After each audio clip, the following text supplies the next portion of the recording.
여러분 안녕하십니까? 광주 MBC 뉴스투데이 시작합니다. 먼저 오늘의 주요 뉴스입니다. 보험사 콜센터를 중심으로 코로나19 확진자가 크게 늘고 있습니다. 확진자 가운데는 일주일 전부터 증상이 있었는데도 일을 계속한 직원도 있었습니다. 광주 광산구 산정동과 장수동 일대에 대규모 공공주택 단지가 들어섭니다. 여기에는 13,000가구의 아파트가 공급될 예정입니다. 휴대용 부탄가스의 폭발 위력이 다이너마이트와 비슷한 것으로 실험 결과 나타났습니다. 캠핑 시즌을 앞두고 각별한 주의가 필요합니다.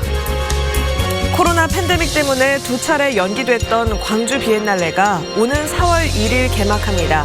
개막을 앞두고 전시 준비가 한창입니다. 광주 상무지구 콜센터에서 코로나19 확진자가 눈덩이처럼 불어나고 있습니다.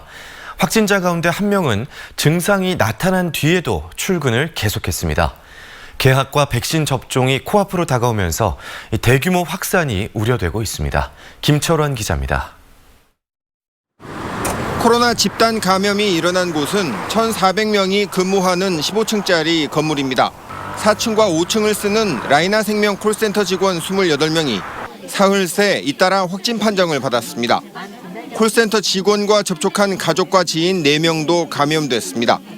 이 건물에는 다른 보험사와 은행, 공공기관 등 20여 개 기관과 단체가 입주해 있습니다. 구내 식당과 엘리베이터를 함께 이용해 추가 확진 우려가 커졌습니다. 해당 시설은 일시 폐쇄 조치하고 입주 직원 1,400여 명에 대해서는 전원 검사를 명령했습니다. 그런데 확진자가 몸이 아픈 상태에서 일을 했다는 의혹이 제기됐습니다. 처음 확진된 콜센터 직원이 증상을 보인 건 지난 20일. 나중에 추가 검사에서 나온 일부 확진자는 지난 17일부터 콧물과 근육통 등 증상이 나타났는데도 계속 출근했던 것으로 전해졌습니다. 방역당국은 전조 증상을 보인 직원이 검사를 받지 않은 채 일하게 된 경위를 확인하고 있습니다. 그분들이 이제 검사가 좀 지연되면서 자체에 좀 확산이 좀 진행되지 않았나 지금 전체적으로 파악을 하고 있는데, 해당 콜센터 직원들은 지난 18일 한 장소에 모여 고객 응대 교육도 받았던 것으로 알려졌습니다. MBC 뉴스 김철원입니다. 이 광주 코로나19 확진자 급증으로 도심에서 열릴 예정이던 정월 대보름 행사가 취소됐습니다. 광주문화재단은 보험사 콜센터를 중심으로 지역 감염 확진자가 증가해 오늘 도심에서 열 예정이었던 정월 대보름 한마당 행사를 취소했다고 밝혔습니다. 당초 정월 대보름 행사는 광주 향교, 4.19 문화원 등 14개 기관이 참석한 가운데 광주공원에서 열릴 예정이었습니다. 코로나19 장기화 여파로 지난해에 이어 올해도 3.1절 행사가 취소되거나 축소돼 열립니다. 광주지방보훈청은 매년 광주 수피아여고에서 진행했던 독립만세 재현 행사를 지난해에 이어 취소하기로 했고, 완도와 강진에서 열기로 한 독립만세 재현 행사도 코로나 확산세를 보고 진행 여부를 결정하기로 했습니다. 또 3.1절 당일에 열리는 참배와 기념식은 축소하고 비대면 행사를 늘리기로 했습니다. 오늘은 우산 챙겨 나오셔야겠습니다. 오늘과 내일 비가 내리면서 대기의 메마름이 해소되겠습니다. 레이더 영상 먼저 보시면 서해상에서 비구름대가 길게 형성된 모습입니다. 서해안에서 시작된 비는 오늘 점심 무렵이면 광주와 전남 모든 지역으로 확대되겠고요. 내일 점심 무렵까지도 비가 이어지겠습니다. 오늘과 내일 예상되는 강수량은 광주와 전남 북부를 중심으로는 5에서 20mm가량이고요. 전남 남부 지역은 10에서 40mm로 비교적 더 많은 비가 내리겠습니다. 특히 비가 집중되는 시각은 오늘 밤부터 내일 새벽 사이가 되겠습니다. 오늘 오후부터는 바람도 점차 강해지겠습니다. 남해안을 중심으로는 강풍 예비특보가 발표된 가운데 이 특보는 오늘 밤부터 발효되겠습니다. 해안을 중심으로 최대 순간 풍속이 초속 25m 안팎으로 바람의 세기가 매우 세겠고요. 꽤 오랜 기간 강풍이 동반되겠습니다. 글피까지도 강한 바람이 이어질 것으로 예상되니까요. 주변에 날아갈 물건이 없는지 사전 점검을 철저히 하셔야겠습니다. 오늘 큰 추위는 없습니다. 광주의 아침 기온 3도 안팎으로 어제보다 3도가량 높게 시작했고요. 대부분 전남 지역에서도 영상권의 기온으로 출발했습니다. 한낮 기온 10도 안팎으로 낮 기온도 어제보다 2도가량 높겠습니다. 날씨 정보였습니다. 광주 산정지구에 대규모 공공주택 단지가 들어섭니다. 국토교통부의 공공택지 공급 계획에 따라 산정지구가 최종으로 선정됐고 여기에는 13,000가구의 아파트가 새로 공급됩니다. 이계상 기자입니다. 광주 산정동과 장수동 일대는 고속도로와 공항, 송정역으로 단숨에 연결되는 교통의 요충지입니다. 이 일대 168만여 제곱미터 부지가 국토교통부의 공공택지 공급 계획에 맞춰서 신규 공공택지 1차 입지로 선정됐습니다. 이를 통해 광주형 일자리 주거 지원 사업과 광주형 평생주택 공급 등 두 가지 과제를 한꺼번에 해결하게 됐습니다. 산정 공공택지지구는 168만 3천 제곱미터 면적에 13,000가구의 아파트 단지가 들어서고 친수형 테마공원과 교육시설, 청년 창업 플랫폼 등이 함께 공존하는 대규모 택지로 개발됩니다.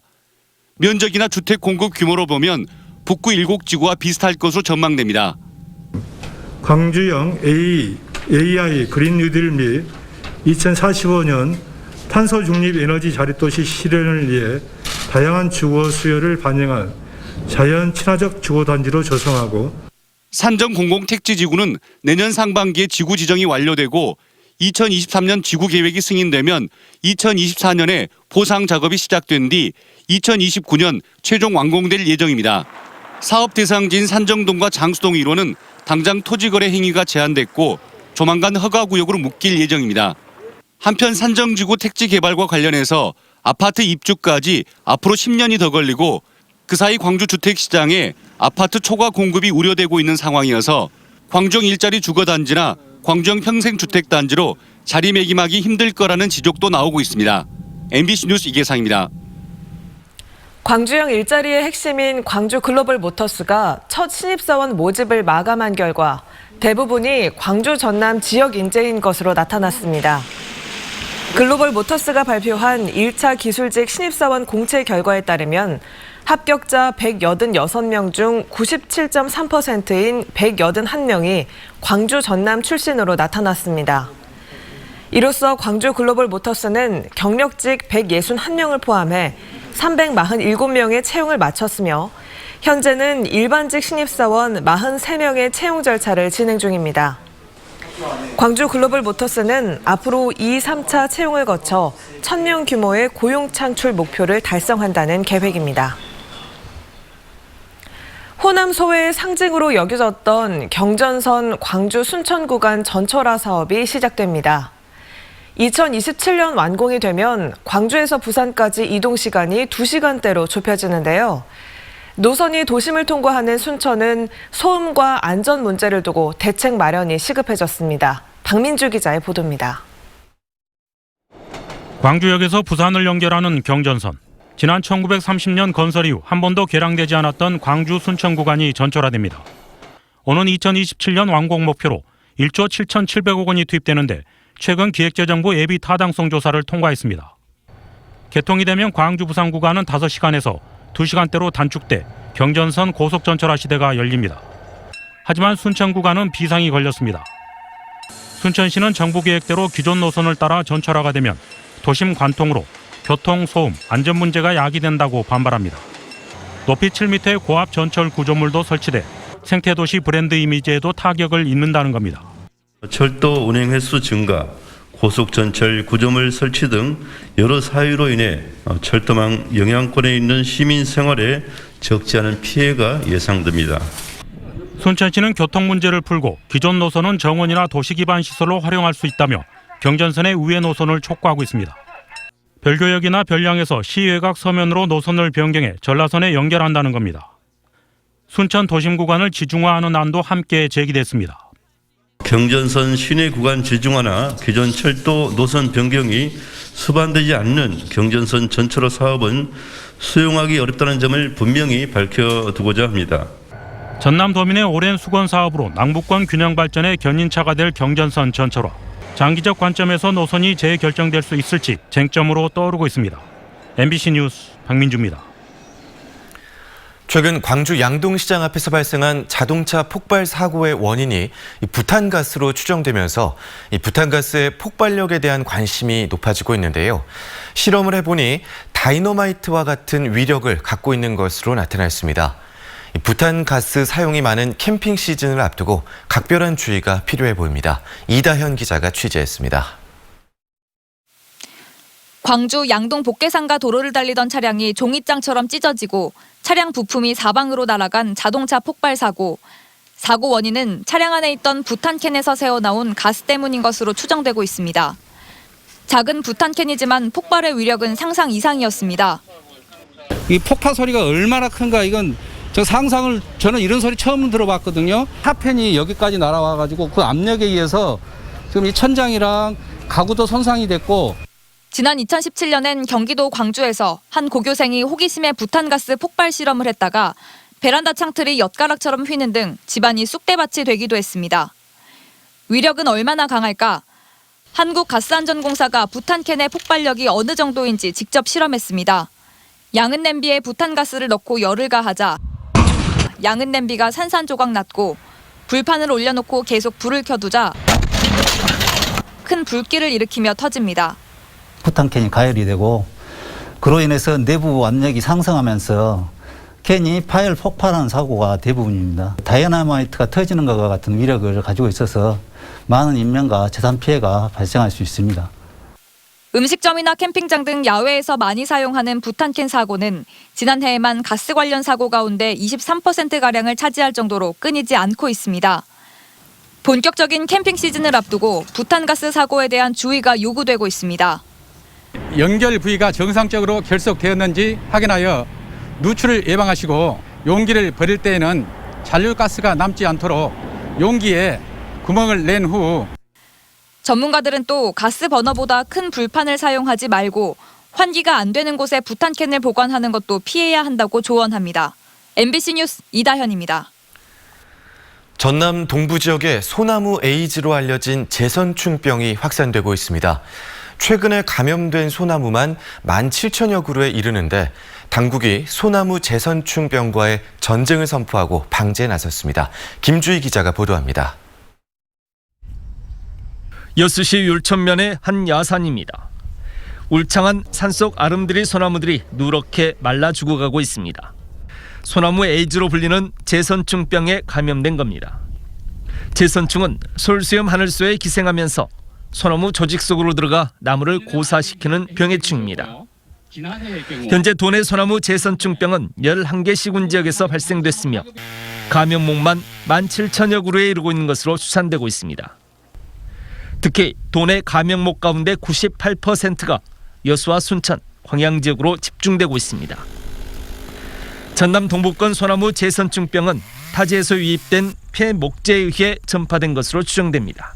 경남 쪽에서 넘어온 폐목재에 의해서 최초로 동부권에 유입이 됐습니다. 폐목재 어떤 상태로 들어오냐면요. 솔수염 하늘소가 알을 산란했을 때 우거하기 직전에 들어온 거죠. 한번 제선충에 감염된 소나무는 주변 소나무까지 빠르게 감염시킵니다. 특히 최근 기후온난화에 따른 솔수염 하늘소의 활동 시기까지 늘어나면서 완전 방제마저 쉽지 않은 상황입니다. 소나무 제선충병을 잡을 수 있는 첩경은 철저한 본수를 잡아내는 거하고 정확한 보고입니다. 그래서 전남도는 최근 GPS와 QR코드를 활용한 스마트 방제 방법까지 도입했습니다. 이전에는 아무리 조사를 하더라도 누락목이 생길 수밖에 없는 구조였는데 지금은 지도상에 모든 죽은 나무에 대해서 QR코드를 찍기 때문에 웹상에서 내가 조사를 하더라도 이 나무가 이미 조사가 됐는지 안 됐는지를 확인할 수 있거든요. 전남 동부 지역을 중심으로 급속히 확산하고 있는 소나무 제선충병. 이제 전남 동부 지역을 넘어 전남 지역 전역으로 추가 확산까지 우려되면서 긴급 방제에 나선 산림당국도 긴장의 끈을 늦추지 못하고 있습니다. MBC 뉴스 김주입니다. 미얀마 군부의 쿠데타를 규탄하는 성명이 잇따르고 있습니다. 5.18 기념재단에 따르면 광주 인권상 수상자 29명이 성명을 내고 미얀마 군부의 쿠데타를 규탄하는 한편 아웅산 수치 등 구금된 민주활동가들의 석방을 촉구했습니다. 5.18 기념재단도 공동 성명에서 미얀마의 인권 유린 방지를 위해 유엔 안보리 개최를 촉구했고 광주시장과 5개 구청장들도 미얀마 국민의 민주화 운동을 지지한다는 성명을 발표했습니다.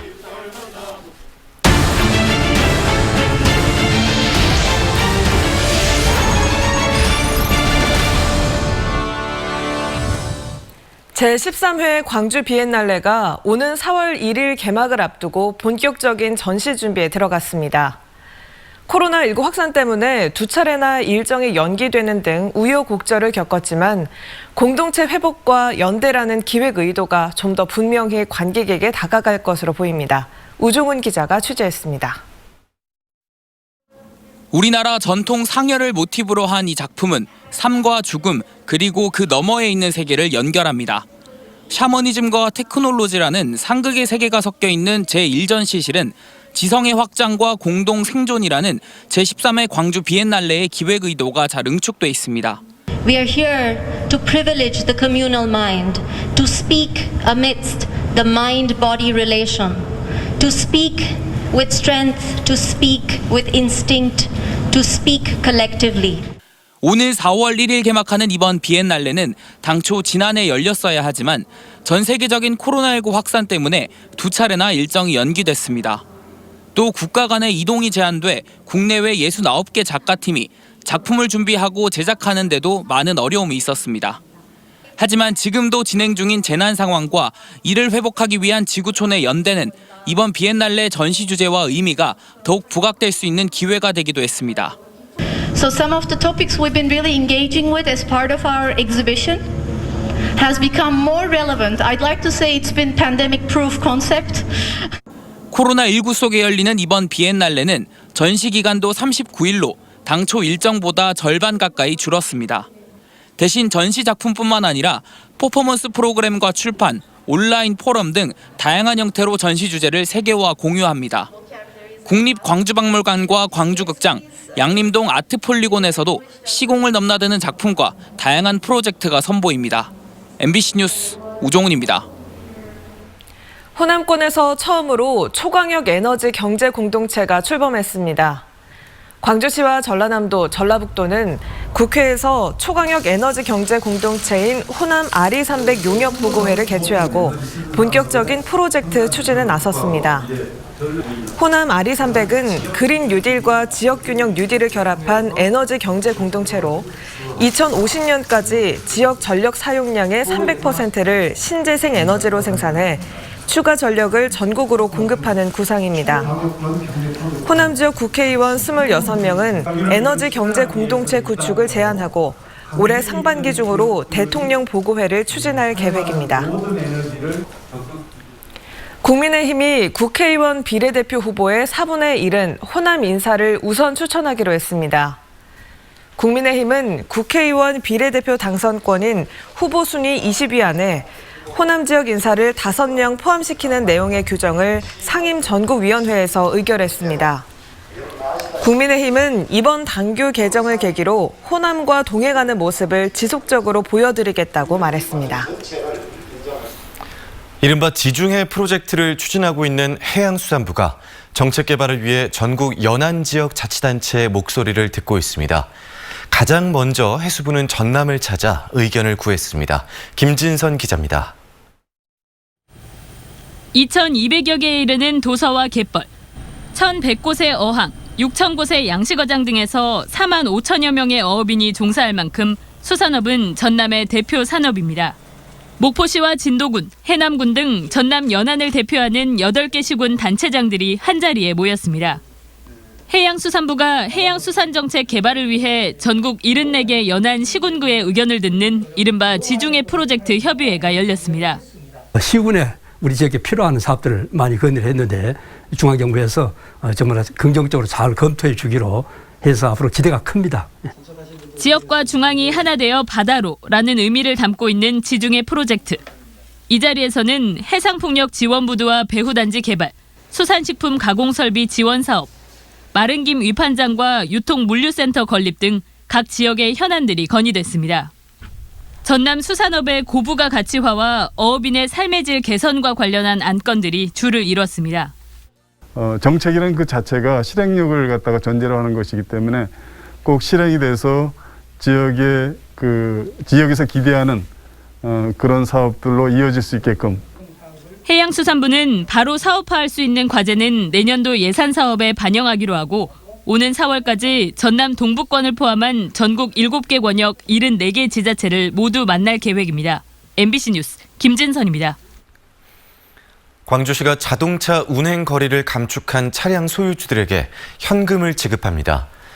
광주시는 자동차 운행 감축 실적에 따라 연말에 현금을 지급하는 자동차 탄소 포인트제에 참여할 차량 335대를 오는 25일부터 선착순으로 모집한다고 밝혔습니다. 자동차 탄소 포인트제는 온실가스 감축 운동으로 자동차의 주행 거리를 감축하면 연간 실적에 따라 2만 원에서부터 최고 10만 원까지 받을 수 있는 제도입니다. 전남의 농어민을 대상으로 농가당 60만 원씩 지급하는 농어민 공익수당이 여수시를 시작으로 다음 달 말까지 전 시군에 지급됩니다. 전라남도는 공익수당 지급 대상자 확정 절차를 마무리한 시군부터 순차적으로 지급하기로 했으며 지급 대상으로 확정된 농어민은 신분증을 지참하고 주소지 농협이나 읍면 동사무소에서 수령할 수 있습니다.